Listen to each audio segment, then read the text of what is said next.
Assalamualaikum warahmatullahi wabarakatuh. Nama saya Aditya Wibowo, NIM I1E019019. Renang gaya punggung merupakan salah satu gaya dalam renang.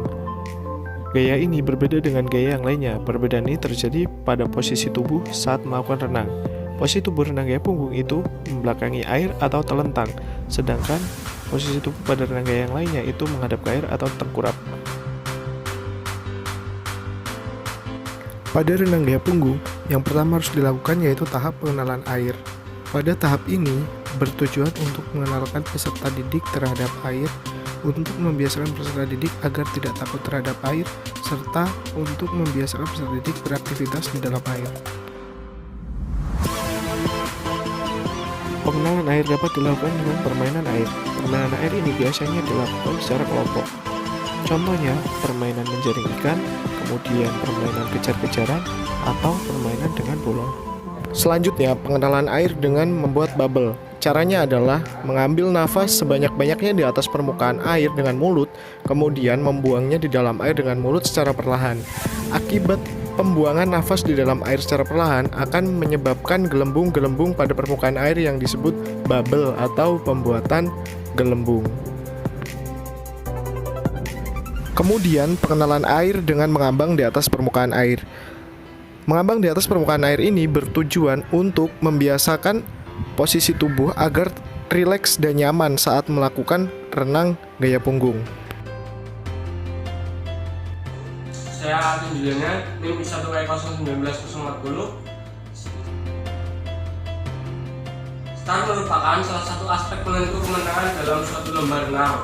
Karena itu, gerakan start harus dikuasai secara maksimal. Start dari punggung, yaitu tangan memegang besi yang ada di tepi kolam renang. Selanjutnya, tangan lurus ke depan, menarik ke besinya, lalu bagian kaki menunggu di dinding kolam hingga kita menempel di dinding kolam. Bagian tangkuk kaki di dalam lengan kita seperti ini, dan kakinya di dalam, dan itu bagian dada kita. Dalam start gaya punggung itu ada aba-abanya. Jadi untuk aba-aba tersebut bisa kita contohkan seperti ini. Siap, take your mark, tit. Nah, setelah aba-aba tersebut berbunyi dan di bagian tit, kita lepaskan pegangan tangan di besi ini dan kita menolak bagian kaki ke bagian dinding kolam renang dan kita lanjutkan ke belakang sehingga bagian kepala kita menghadap ke atas dan kita dorong kaki sekuat mungkin sehingga kita bisa ke belakang dengan cepat.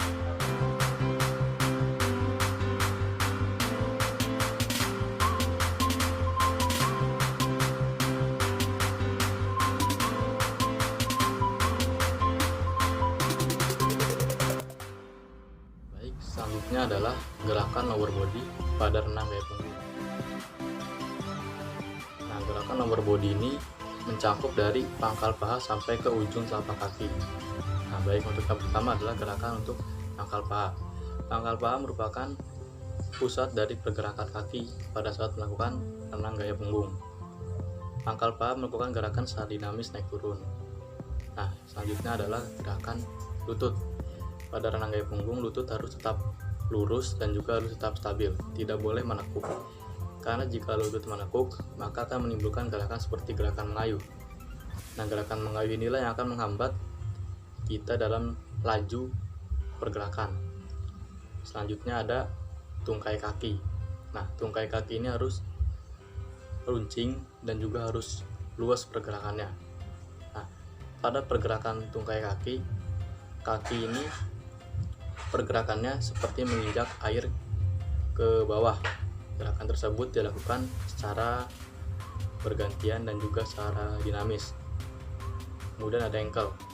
Pada renang gaya punggung, pergerakan ankle sama dengan seperti pergerakan renang ankle di gaya bebas, namun dengan posisi renang gaya punggung yang menghadap ke atas sehingga menimbulkan tekanan yang berbeda. Jadi posisi kaki atau posisi semua dari pangkal paha sampai ke ujung kaki, posisi kaki adalah naik turun secara bergantian dan secara dinamis agar tidak menimbulkan buih yang terlalu besar. Maka dari nama saya Diatya Mustafa, NIM I1E019-049, gerakan upper body, yaitu di mana gerakan dada miring kanan atau kiri mengikuti gerakan lengan. Ikuti gerakan lengan dada dengan gerakan panggul.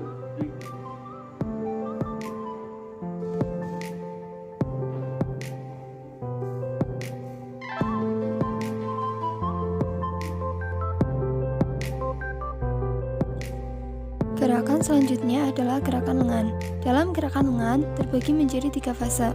Yang pertama yaitu fase istirahat, yang kedua fase menarik, dan yang ketiga adalah fase mendorong. Yang pertama adalah fase istirahat. Gerakan ini dimulai dari tangan menuju permukaan air dengan ibu jari keluar terlebih dahulu.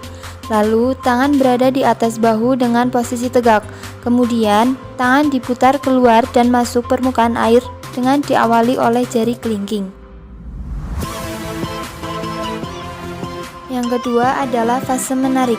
Fase ini dimulai ketika telapak tangan masuk dalam air beberapa inci dan telapak tangan berada sejajar dengan luar bahu. Yang terakhir adalah fase mendorong. Gerakan mendorong dimulai dari akhir tarikan. Tangan mendorong ke belakang sekaligus ke bawah dalam gerakan seperempat lingkaran. Nama Muhammad Fakih Irsyad Arfani, NIM I1E019029. Yang terakhir yaitu teknik pembalikan start. Nah, teknik ini digunakan saat kalian sudah mendekati tepi kolam renang, lalu kalian ingin berbalik arah dengan cara menggunakan roll depan di dalam air. Simak langkah-langkah berikut. Yang pertama yaitu pertahankan kecepatan saat mendekati tepi kolam renang. Yang kedua, berbaliklah sehingga dada menghadap ke dasar kolam renang. Yang ketiga, dekatkan dagu dengan dada, lalu kedua lutut ditekuk hingga mendekat ke dada secara bersamaan, lalu kedua tangan dikesampingkan dengan jari tertutup. Yang keempat, condongan ke depan sehingga badan memutar dengan bantuan kedua tangan mendorong ke samping sekaligus sebagai penyeimbang tubuh. Yang kelima, setelah pandangan sudah menghadap ke permukaan air, kedua telapak kaki menyentuh ke tepi kolam renang.